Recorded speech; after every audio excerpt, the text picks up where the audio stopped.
مرحبا بكل متابعين قناة طقس الجزائر. إذا نوافيكم بأحوال طقس الجزائر اليوم الغد السبت 15 جوان 2024، وكذلك اليوم الأحد 16 جوان 2024 الموافق لأول أيام عيد الأضحى المبارك.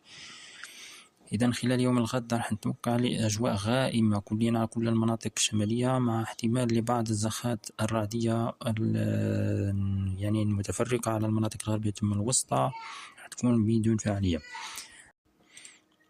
أول كما قلنا عيد المبارك، عيد الأضحى المبارك، راح تكون الأجواء يعني صافية على كل ربوع الوطن بإذن الله.